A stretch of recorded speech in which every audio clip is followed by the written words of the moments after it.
ओम शांति। आज 16 मई 2022 के बाबा के अनमोल मधुर महावाक्य सुनेंगे। मीठे बच्चे, तुम ईश्वरीय फैमिली के हो। ईश्वरीय फैमिली का लॉ नियम है भाई भाई हो रहना। ब्राह्मण कुल का लॉ है भाई बहन हो रहना।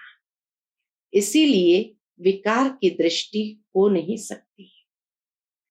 आज की मुरली से प्रश्न है, यह संगम युग कल्याणकारी युग है, कैसे? उत्तर है, इसी समय बाप अपने लाडले बच्चों के सन्मुख आते हैं और बाप टीचर सतगुरु का पाठ अभी ही चलता है। यही कल्याणकारी समय है जब तुम बच्चे बाप की न्यारी मत, जो नरक को स्वर्ग बनाने की व सबको सदगति देने की है, उस श्री मत को जानते और उस पर चलते हो। दूसरा प्रश्न है, तुम्हारा सन्यास सतो प्रधान सन्यास है, कैसे? उत्तर है, तुम बुद्धि से इस सारी पुरानी दुनिया को भूलते हो।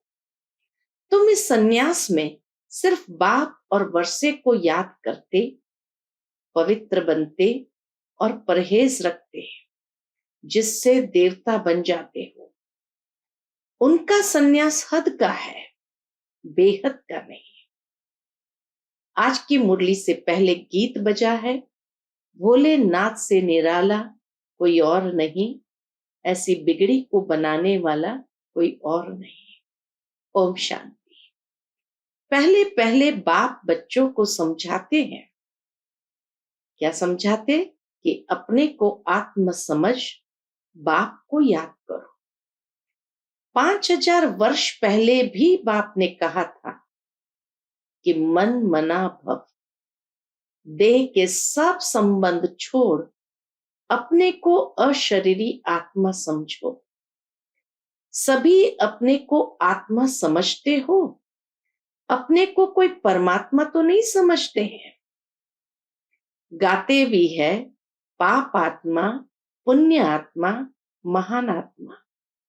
महान परमात्मा नहीं कहा जाता। आत्मा पवित्र बनती है तो शरीर भी पवित्र मिलता है। बाबा कहे, आत्मा पवित्र बनती है तो शरीर भी पवित्र मिलता है। खाद आत्मा में ही पड़ती है। बाप बच्चों को युक्ति से बैठ समझाते हैं।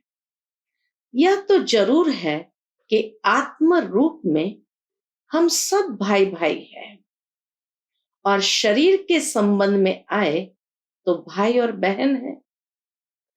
अब कई युगल बैठे हैं, उन्हों को कहे कि अपने को भाई बहन समझो तो बिगड़ पड़े, परंतु यह लॉ समझाया जाता है कि हम सब आत्माओं का बाप एक है, तो भाई भाई हो गए। फिर मनुष्य तन में आते हैं तो प्रजापिता ब्रह्मा द्वारा रचना रचते हैं, तो जरूर उनकी मुखवंशावली आपस में भाई बहन ठहरे। सब कहते भी है कि परम पिता परम आत्मा बाप है ही स्वर्ग का रचयिता, हम उनके बच्चे हैं, तो क्यों न हम स्वर्ग के मालिक बने। परंतु स्वर्ग तो होता ही है सतयुग में। ऐसे नहीं कि बाप कोई नई सृष्टि आकर रचते हैं। बाप तो आकर पुरानी को नया बनाते हैं, कोई नई नहीं रचते हैं, अर्थात इस विश्व को बदलते हैं।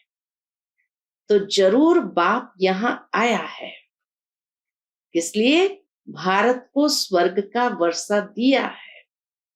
उसका यादगार सोमनाथ का मंदिर सबसे बड़ा बनाया है। बरोबर भारत में एक देवी देवता धर्म था और कोई धर्म नहीं था, और सभी बाद में वृद्धि हुए हैं। तो जरूर बाकी सभी आत्माएं निर्वाण धाम में बाप के पास रहेगी। भारतवासी जीवन मुक्त थे, सूर्यवंशी घराने में थे, अब जीवन बंद में है। जनक का भी मिसाल है कि उनको सेकंड में जीवन मुक्ति मिली। जीवन मुक्त सारे स्वर्ग को कहेंगे और सारे स्वर्गवासियों को कहेंगे। तो बाबा कहे जीवन मुक्त सारे स्वर्ग को कहेंगे। फिर उसमें बाकी जिन्होंने जितनी मेहनत की उतना पद पाया। जीवन मुक्त तो सबको कहेंगे।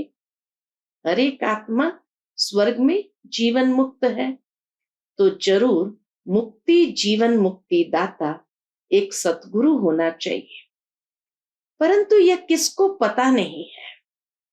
अभी तो सब माया के बंधन में है। कहा जाता है कि ईश्वर की गति मत न्यारी, उनकी है श्रीमत। गति देने की मत न्यारी है, उनकी है श्रीमत। वह आते हैं जरूर। पिछाड़ी में सब कहेंगे अहो प्रभु। तुम अब कह रहे हो कि अहो प्रभु, तेरी इस नरक को स्वर्ग बनाने की गत बड़ी न्यारी है। तुम जानते हो, फिर से हम सहज राजयोग सीख रहे हैं। कल्प पहले भी संगम पर ही सिखलाया होगा ना। बाप खुद कहते हैं, लाडले बच्चों, मैं तुम बच्चों के ही सन्मुख आता हूं। वह सुप्रीम बाप भी है तो सुप्रीम टीचर भी है। नॉलेज देते हैं और कोई भी इस सृष्टि चक्र की नॉलेज दे न सके। इस सृष्टि चक्र के आदि मध्य अंत वह वर्ल्ड की हिस्ट्री ज्योग्राफी को कोई नहीं जानते। परमपिता परमात्मा स्थापना और विनाश का कार्य कैसे कराते हैं, ये कोई भी नहीं जानते। न स्थापना के कार्य को जानते, न विनाश के कार्य को जानते। तुम बच्चे अब जान गए हो। मनुष्य से देवता किए करत न लागी बात। ये महिमा उनकी है। मूत पलिती कपड़ धोए, अब अपने से हर एक पूछे कि हम मूत पलिती है वह पवित्र है। अकाल तख्त है ना, अकाल मूरत उनका तख्त कहाँ है। वह तो जरूर परम धाम अथवा ब्रह्म महातत्व है। हम आत्माएं भी वहां रहती है। उनको भी अकाल तख्त कहा जाता है। वहां कोई आ न सके, चक्र के बीच से कोई भी आ न सके। उस स्वीट होम में हम रहते हैं। बाबा भी वहां रहता है। बाकी वहां कोई तख्त व कुर्सियां आदि रहने लिए नहीं है। वह तो अशरीरी है ना। तो समझाना चाहिए कि सेकंड में जीवन मुक्ति मिलती है, अर्थात लायक बनते हैं। बाप कहते हैं कि शिव बाबा को याद करो, विष्णुपुरी को याद करो। अभी तुम ब्रह्मापुरी में बैठे हो, ब्रह्मा की संतान हो और शिव बाबा के बच्चे भी हो। अगर अपने को भाई बहन नहीं समझेंगे तो क्या होगा, तो काम विकार में चले जाएंगे। यह है ईश्वरीय फैमिली। पहले तुम बैठे हो, दादा भी है, बाबा भी है और तुम उनके बच्चे हो, तो तुम हुए शिव बाबा की ब्रह्मा द्वारा संतान, शिव के पौत्रे ठहरे। फिर मनुष्य तन में है तो बहन भाई हुए। इस समय तुम बहन भाई प्रैक्टिकल में हो। यह ब्राह्मणों का कुल है। यह बुद्धि से समझने की बात है। ये नियम भी बाबा कहे बुद्धि से समझने की बात है। जीवन मुक्ति भी सेकंड में मिलती है। बाकी मर्तबे तो बहुत है। वहां दुख देने वाली माया तो होती नहीं, स्वर्ग में दुख देने वाली माया तो होती नहीं। ऐसे नहीं कि सतयुग से लेकर कलयुग तक रावण को जलाते रहेंगे। जो कहते हैं कि परंपरा से जलाते आते हैं, यह असंभव है। स्वर्ग में असुर कहां से आए? बाप ने कहा है कि यह आसुरी संप्रदाय है, फिर उनका नाम रख दिया है अकासुर बकासुर। कहते हैं कृष्ण ने गायें चराई, यह भी पाठ चला है। शिव बाबा की गायें तुम ठहरी ना। बाबा कहे तुम सब शिव बाबा की गायें हो ना। शिव बाबा सबको ज्ञान घास खिलाते हैं। घास खिलाने वाला, परवरिश करने वाला वह है, शिव बाबा है। मनुष्य मंदिरों में जाकर देवताओं की महिमा गाते हैं कि आप सर्वगुण संपन्न और हम नीच पापी है। अपने को देवता कह न सके, हिंदू कह देते हैं। असुल नाम भारत है। गीता में भी है यदा यदा ही धर्मस्य। गीता में हिंदुस्तान तो नहीं कहा है, यह है भगवान वाच। भगवान एक निराकार है जिसको सब जानते हैं। स्वर्ग में है सब दैवी गुण वाले मनुष्य, उन्हों को ही 84 जन्म लेने हैं, तो जरूर स्वर्ग से नरक में आएंगे। आपे ही पूज्य आपे ही पुजारी, उनका भी अर्थ होगा ना। नंबर 1 पूज्य श्री कृष्ण है। किशोर अवस्था को सतो प्रधान कहा जाता है, बाल अवस्था को सतो, युवा है रजो, वृद्ध है तमो। सृष्टि भी सतो रजो तमो होती है। कलयुग के बाद फिर सतयुग आना है। बाप आते ही है संगम पर, यह है मोस्ट कल्याणकारी युग। ऐसा युग कोई हो नहीं सकता। बाबा कहे ऐसा युग कोई हो नहीं सकता। सतयुग से त्रेता में आए, उनको कल्याणकारी नहीं कहेंगे। क्यों? क्योंकि 2 कला कम हुई, तो उनको कल्याणकारी युग कैसे कहेंगे? फिर द्वापर में आएंगे तो और कला कमती होती जाएगी।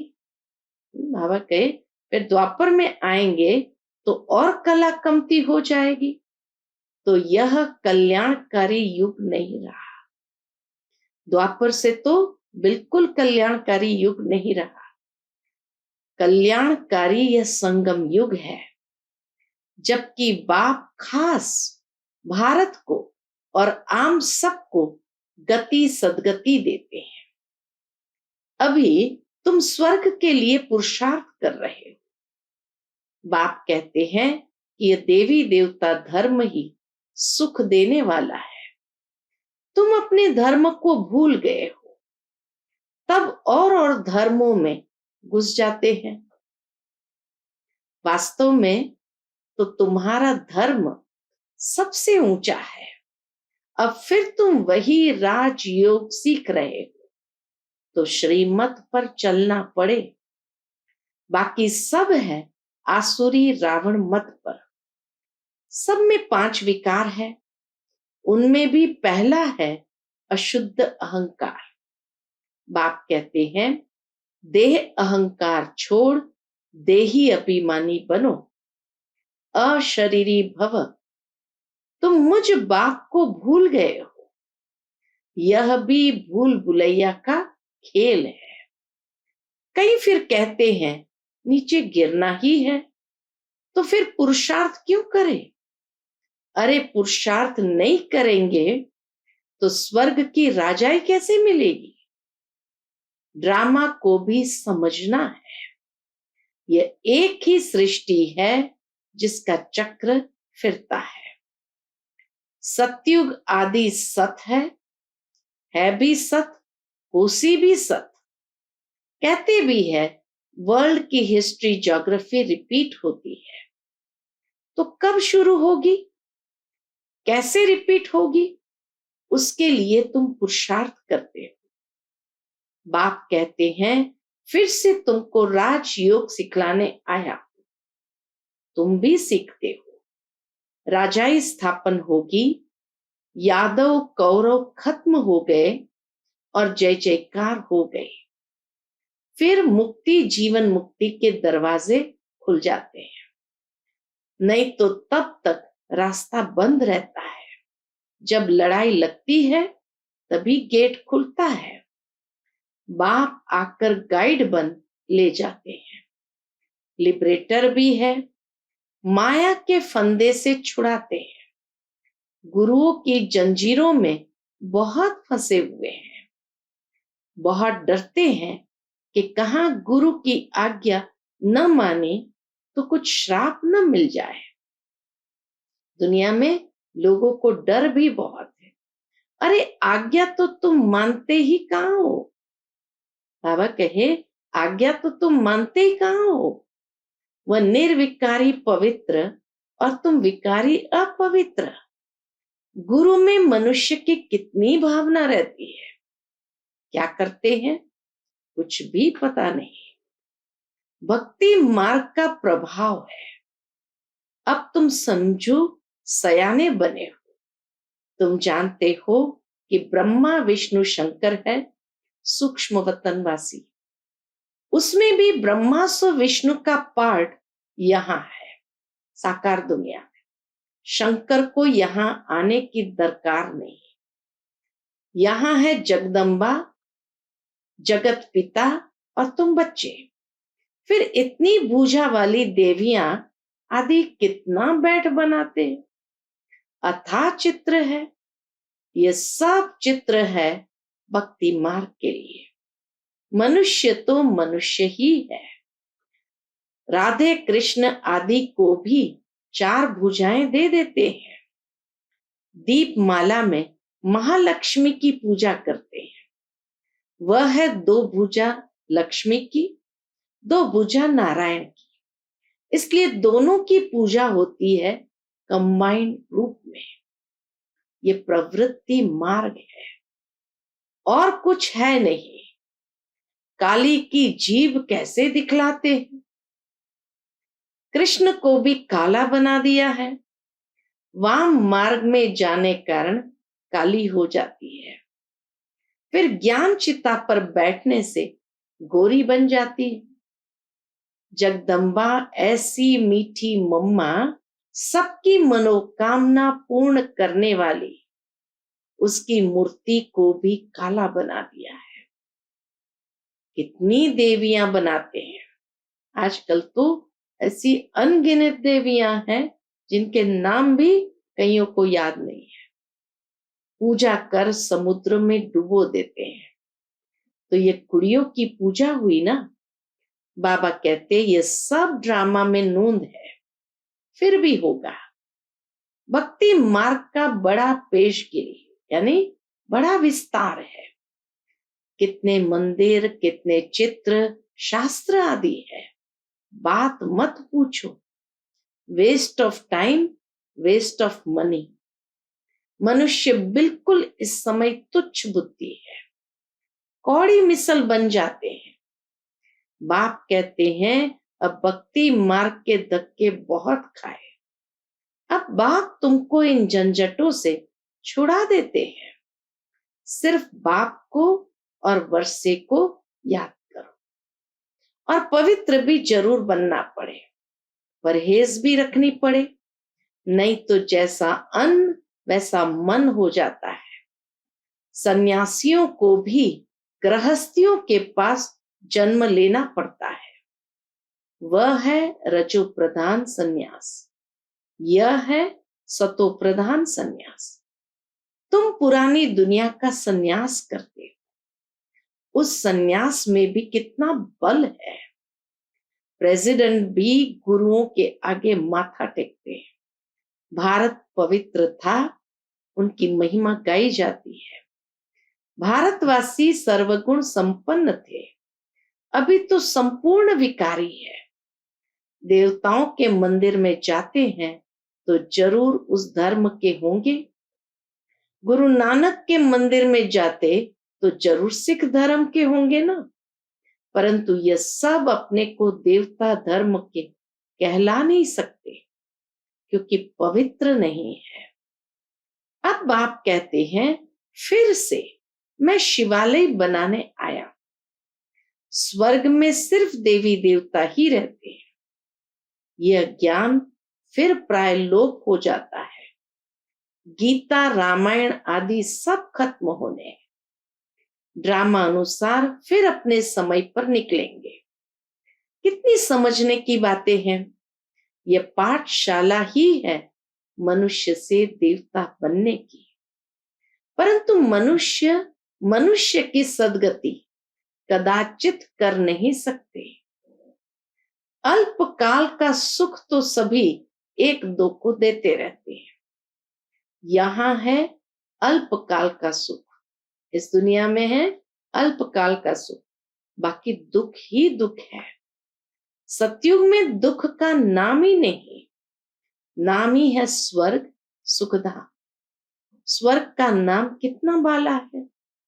बाप कहते हैं कि भल गृहस्थ व्यवहार में रहो, परंतु इस अंतिम जन्म में बाप से प्रतिज्ञा करनी है कि बाबा हम आपका बच्चा हूं। ये अंतिम जन्म जरूर पवित्र बन पवित्र दुनिया का वर्षा लूंगा। बाप को याद करना बहुत सहज है। अच्छा, मीठे मीठे सिकिलदे बच्चों प्रति माता पिता बाप दादा का याद प्यार और गुड मॉर्निंग। रूहानी बाप की रूहानी बच्चों को नमस्ते। हम सब रूहानी बच्चों की रूहानी माता पिता बाप दादा को याद प्यार, गुड मॉर्निंग और नमस्ते नमस्ते। शुक्रिया बाबा, शुक्रिया। आज की मुरली से धारणा के लिए मुख्य सार है। पहली पॉइंट, देह अहंकार को छोड़ देही अभिमानी बनना है, अशरीरी बनने का अभ्यास करना है। दूसरी पॉइंट, ड्रामा को यथार्थ रीति समझकर पुरुषार्थ करना है। ड्रामा में होगा तो करेंगे ऐसा सोचकर पुरुषार्थहीन नहीं बनना है। आज का बाप दादा का मधुर वरदान हम बच्चों के प्रति है। संगम युग के महत्व को जान, श्रेष्ठ प्रारब्ध बनाने वाले तीव्र पुरुषार्थी भव। संगम युग के महत्व को जान, श्रेष्ठ प्रारब्ध बनाने वाले तीव्र पुरुषार्थी भव। संगम युग छोटा सा युग है। इस युग में ही बाप के साथ का अनुभव होता है। संगम का समय और यह जीवन दोनों ही हीरे तुल्य है। तो इतना महत्व जानते हुए एक सेकंड भी साथ को नहीं छोड़ना। सेकंड गया तो सेकंड नहीं, लेकिन बहुत कुछ गया। सारे कल्प की श्रेष्ठ प्रारब्ध जमा करने का यह युग है। अगर इस युग के महत्व को भी याद रखो तो तीव्र पुरुषार्थ द्वारा राज्य अधिकार प्राप्त कर लेंगे। आज का स्लोगन है, सर्व को स्नेह और सहयोग देना ही विश्व सेवाधारी बनना है। सर्व को स्नेह और सहयोग देना ही विश्व सेवाधारी बनना है। अच्छा, Om Shanti. To watch Peace of Mind channel videos on YouTube, subscribe us on youtube.com/tvpeaceofmind. Just a click for a peaceful life.